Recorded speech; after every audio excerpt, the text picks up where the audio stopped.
Alright guys, let's go. This is DM and we are back again looking at some more of the Magic the Gathering Commander 16 spoilers from Mythic Spoiler. Well, okay, from Wizards of the Coast, but on Mythic Spoiler. And as you guys probably have noticed, I kind of only did 2 days. And it's been a few days since the 2-day episode, and now if you look right up here, 56 out of 56 cards have been revealed. As you can see down here, all the commanders, all the 4-color commanders have been revealed. And if we scroll down, if it lets me, because the website's being really difficult right now. Probably could have just used Magic site or the Wizard site. So yeah, as you guys can scroll down and see, they do have more of the partners to include all. Well, they have all 15 partners, I guess is what I'm trying to say. And even though I know again it's been a few days since I went ahead and did one of these videos, I do want to go over some of the things that have come out since our last video. Holy crap, what is happening here?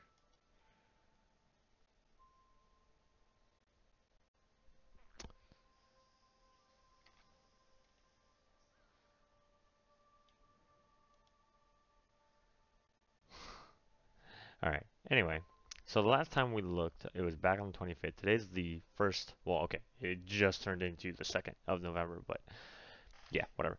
The last thing we looked on, though, was from the 25th, where they did Stonehoof Chieftain, which is the amazingly dumb, your attacking field turns indestructible and trample, because Irios, who prevented all damage to your attacking creatures and gave you menace, wasn't stupid enough. They had to go and make this thing. At least this thing's not legendary, so it can't be your commander. Oh god, if it could be your commander.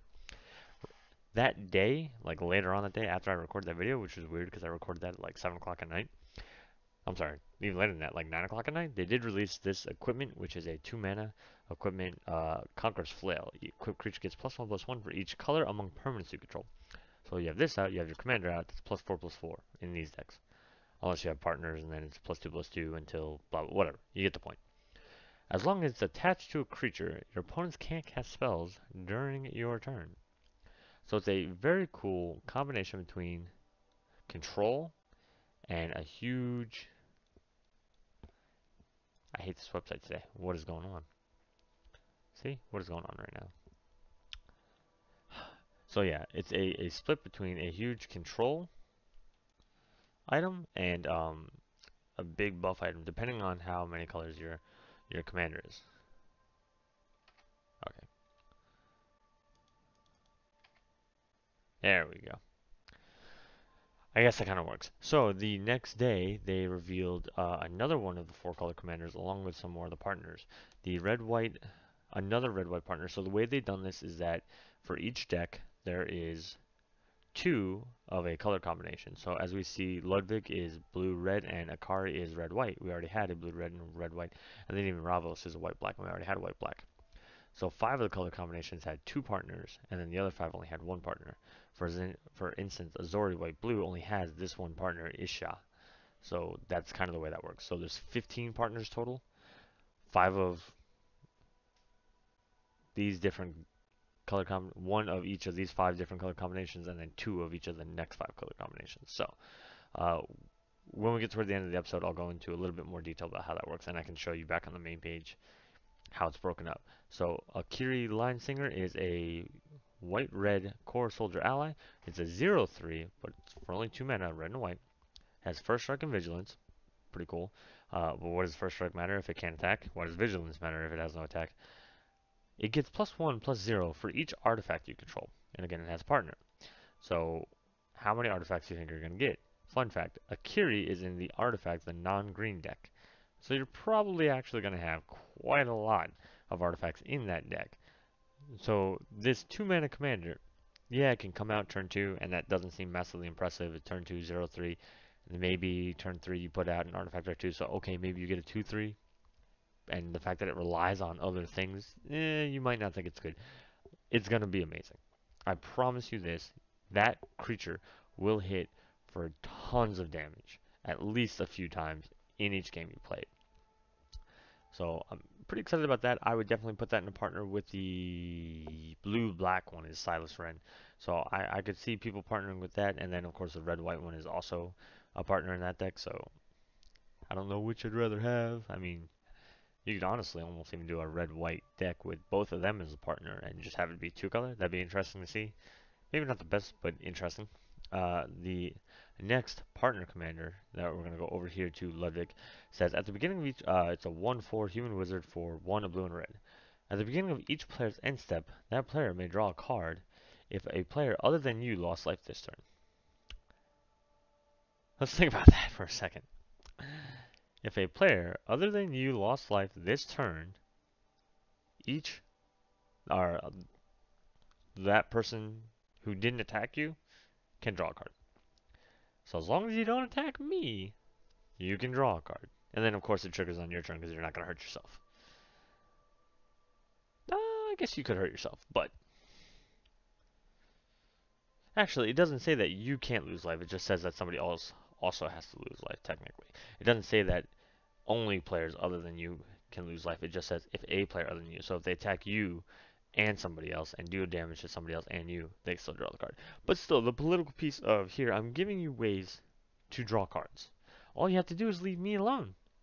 And believe it or not, this commander, if I remember correctly, is in Kanias and Tiro Miletus, which we're going to talk about in a second, but it's basically the group huggiest deck I've ever seen.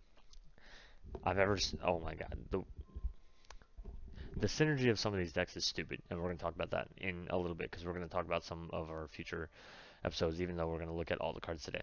The next partner is Rival Soul Tender. It is 3, a white and a black for a 2/2 flying. Human Cleric. Human Cleric. They're doing a lot of clerics, I've noticed recently. Other creatures you control get +1/+1/+1. Okay, very wide ability. At the beginning of your upkeep, you may return target creature card from your graveyard to your hand. It's kind of like a baby Marin, and Marin's stupidly broken. Except this one doesn't rely on whether it goes to the hand or the battlefield. It does just go to your hand, so that's why I call it a baby Marin. And it's also at your but it's at your upkeep instead of your end step. That's a good delineation to talk about, is that the fact that this is going to happen during your upkeep means that you have a chance then to play that creature, whereas Marin happens at the end of your upkeep, where your best option is if it's got a sack effect, so that you can sack and get experience counters, or if it has an enter the battlefield effect, so that you can trigger that. So that's actually a little bit more broken than I thought. Even though it's a flying 2/2 for 5 mana, that could be a very strong ability, and I could see that getting really out of control. It's kind of like a mix between. No, I was gonna say Athreos and Marin, but I guess not. I guess Athreos is not really the right way to think about it because you're not giving anybody an option and you're not doing the political game for it. But still, I like it. I like it a lot. I love Graveyard Recursion, so there you go. So Isha Ojatai Dragon Speaker is a 1/1 flying bird monk for 4 mana. Again, relatively weak looking creature for relatively high casting cost. In addition to partner, it says whenever an opponent casts a spell, put a +1/+1 counter on Isha Ojatai Dragon Speaker. Once again, a card that basically rewards you just for letting your opponents play the game. This is like the Taurine Mauler, which is a red 2/2 with trample, or no, it's a shapeshifter. And it basically says the same thing. Whenever anybody plays a spell, put a +1/+1 counter on it. That one costs 3 mana, it's mono red, and it's stupidly ridiculous because it gets out of control fast, and it's either going to draw out removal, which it's a commander, so I mean, remove it all you want, I'm just going to keep playing it. Or, like, people are just going to have to pay attention to it. Or you're just going to straight up hit somebody in the face for like 21 commander damage in one shot because you didn't attack for a few turns and people played, and you play 5-person, you know, games in your meta. All right. So with all the partners talked about, let's, instead of going to these spells for a second, let's talk about Kinios and Tyros of Miletus. It didn't. Oh god.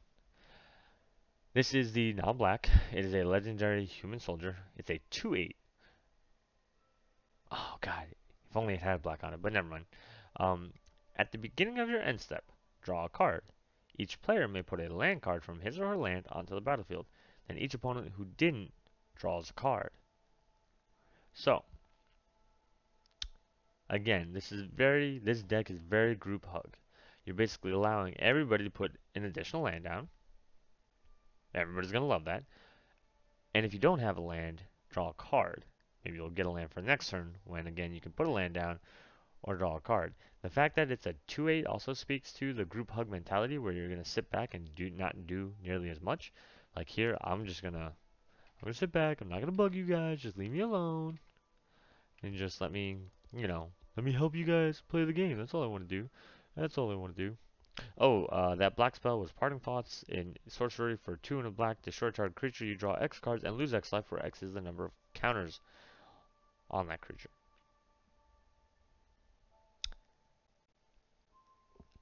It's an uncommon, and I'm not massively impressed with it. I mean, on one hand, if you destroy something with no counters on it, you can not have to lose any life, but then you don't draw a card. So it's kind of situational.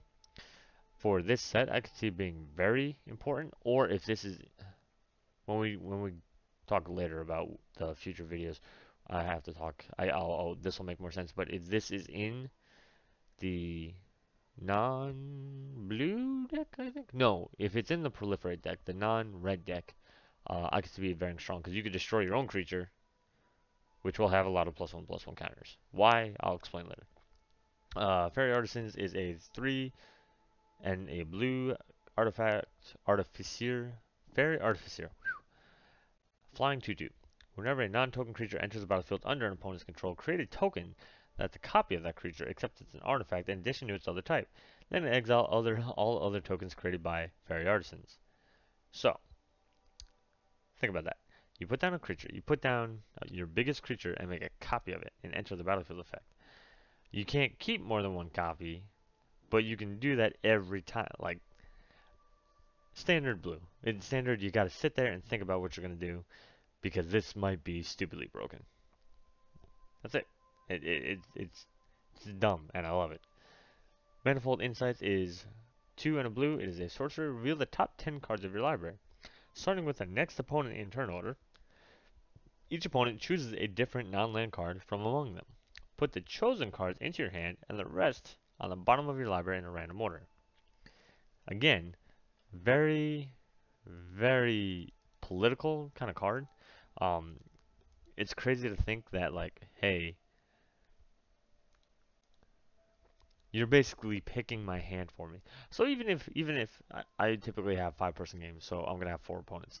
Even if you turn around and give me a hand full of 4 lands, I mean shit, that's 4 lands I'm not gonna draw next turn.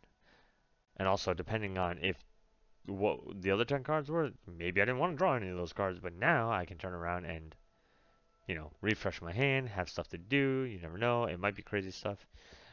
So the next day, I believe on the 27th, they did a bunch of different stuff. They did release some more commanders. Let's get to the commanders. Oh, that's right. This is the day that they released the commanders. So let's start with partners. Hold on. Sorry if I blinded you. It's in a different language, so we have to come back to this page. So Thrasios Triton Hero is a green and a blue legendary merfolk, a 1/3. For 4 mana, scry 1, then reveal the top card of your library. If it's a land card, put it into the battlefield tapped. Otherwise, draw a card. I do not feel that this one is massively, massively powerful. It's really good to kind of sit there on the end and try to, like, I guess accelerate your land. Scry 1.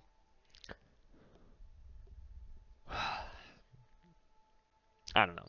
I mean, it is a mana sink, so at the end of your turn, at the end of your opponent before you turn, you can try to drop some mana into this to try to set your next card up, but that's only so strong if you're. I mean, yeah, it does help you get a land, and if you do it actually on the opponent's next turn, the land comes in tapped, and then you untap, so it could be really good. It could really accelerate your game, I guess, if it's especially if it's left alone, and it is very subtle. And so when I say subtle, I mean it's not a threat. It's not a very threatening card. So a lot of people will just turn around and leave it alone. And they're not gonna worry about a 1/3 just kind of sitting there. What are you gonna do with your 1/3, man? What are you really gonna do with your 1/3, and then it kills you. Oh my god, this site.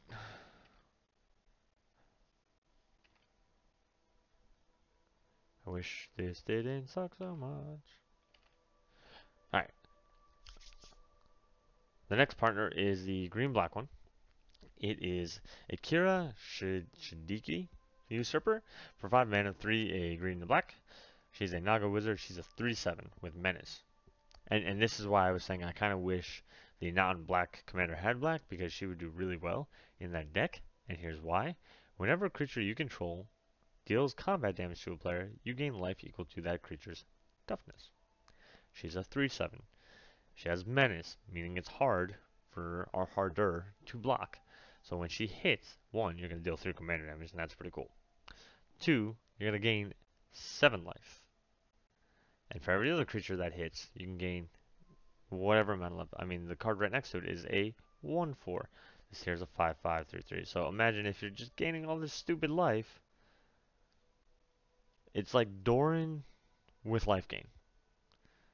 And honestly, you could partner this up with the white-black one to profit off that life gain and put Doran in the deck. White, green, black is Doran, right? Yeah, I think so.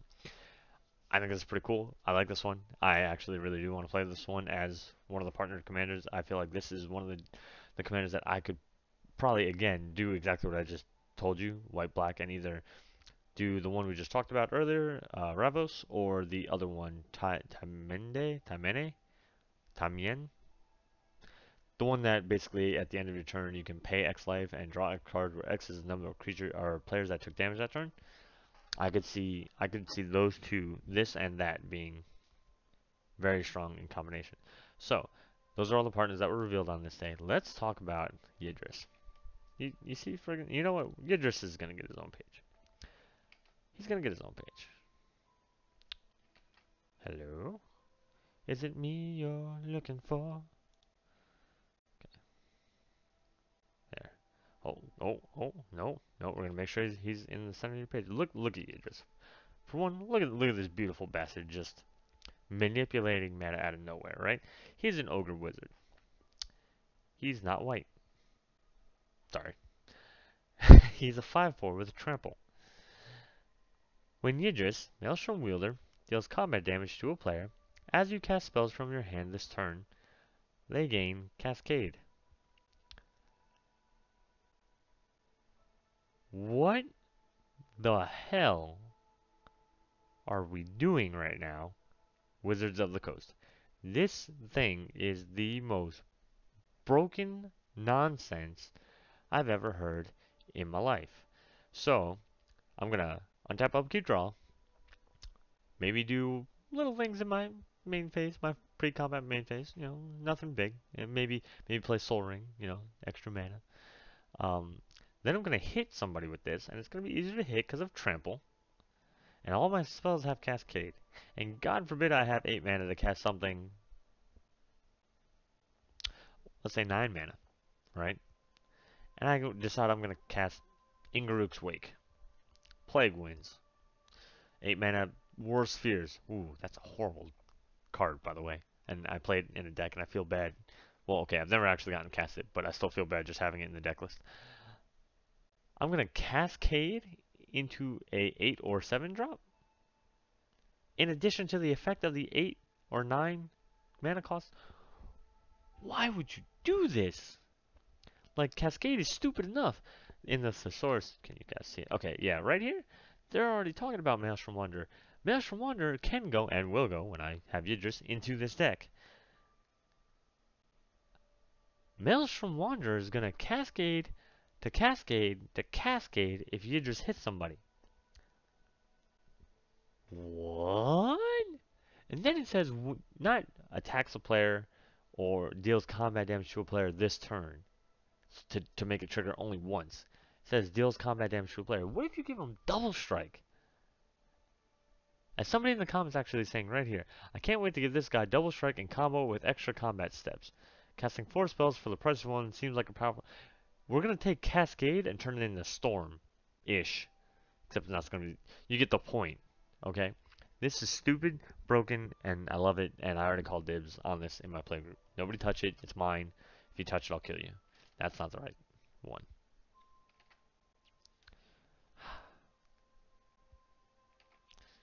Thank you. Alright, so how far has this one gone? So we've gone on for like 20 minutes, mostly just talking about the cards from 26 and the commander ones. So I'm going to call this episode here. What I'm looking to do eventually is that when you come to the main page right here, at the top you see these little info tabs, I guess. It's obviously the name of each deck, the colors of each deck. So the artifact deck is non-green, Yadris is non-white, Saskia is non-blue, the group HUD deck is non-black, and then the proliferate deck is non-red. If you click on one, we'll just click on the best one. The best one. It brings up basically the deck list to include all the reprints that they announced. And of course, you can go out and look at the deck list that Wizards posted on their site. But I want to get into one. I want to talk about the rest of the cards, even the non-commander ones, because some of them were really cool. They were really strong. Uh, this is one that we didn't talk about. Boom Pile. For 4 mana, it's an artifact. You tap it to flip a coin. If you win the flip, destroy all non-land permanents. I don't know. That just makes me smile. I don't know why. It just makes me smile. Maybe it's because it's flip a coin, and I know John Suarez did on a Commander versus a flip a coins deck, and for as much as mono red never seems to do really well, that deck did pretty well.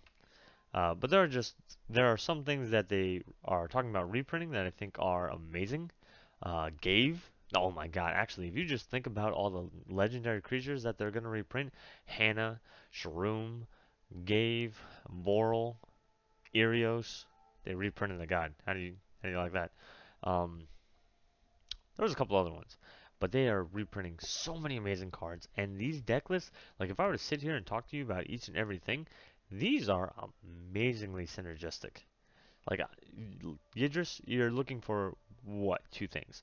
You're looking for some ramp to get more mana so that you can play your bigger spells so that you can cascade into even cooler things.